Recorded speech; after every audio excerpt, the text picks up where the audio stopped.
L'indignation et l'horreur en Syrie, où une nouvelle fois une école a été prise pour cible, non loin d'Alep. Une frappe aérienne a tué au moins 22 enfants et 6 enseignants. Ce soir, la France accuse les Russes ou les Syriens. C'est ce qu'a déclaré tout à l'heure Jean-Marc Ayrault. Le récit avec Stéphanie Pérez. Devant les décombres de l'école, l'incrédulité,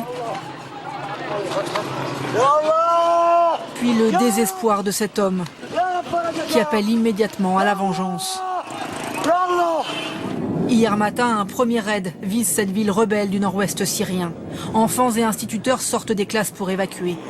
C'est à cet instant qu'une deuxième frappe touche l'école.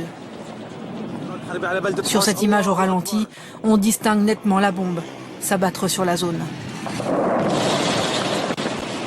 L'école n'est plus qu'un amas de béton et de ferraille.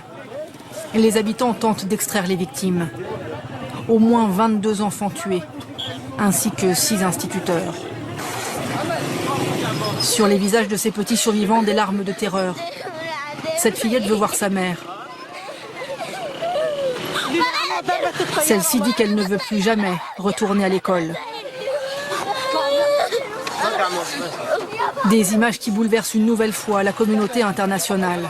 Pour le ministre français des Affaires étrangères, il n'y a guère de doute sur l'origine des bombardements. En tout cas, ce n'est pas l'opposition qui est responsable, parce que pour bombarder, il faut des avions. C'est soit les Syriens, le régime de Bachar el-Assad, soit les Russes. Les raids syriens et russes visent régulièrement ce secteur, tenu par une alliance de rebelles et de djihadistes. Pourquoi cette école a-t-elle été bombardée? Difficile à dire pour l'instant. En tout cas, l'UNICEF a immédiatement réagi et ses mots sont sans appel. Il s'agit d'un crime de guerre.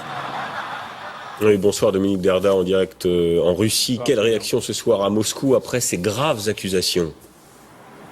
Bien écoutez Julien, ça ne vous surprendra pas, les Russes balayent ces accusations d'un revers de la main. Le porte-parole du ministère russe de la Défense vient d'affirmer qu'aucun avion, ni russe ni syrien, n'a tiré sur cette école et que les images des bâtiments détruits ne prouvaient en aucune façon qu'ils l'avaient été à la suite d'un bombardement aérien. Bien au contraire, selon lui, ces images ne sont qu'un montage de propagande. Vladimir Poutine, de son côté, participait cet après-midi à un forum à Sotchi en compagnie d'experts de la Russie.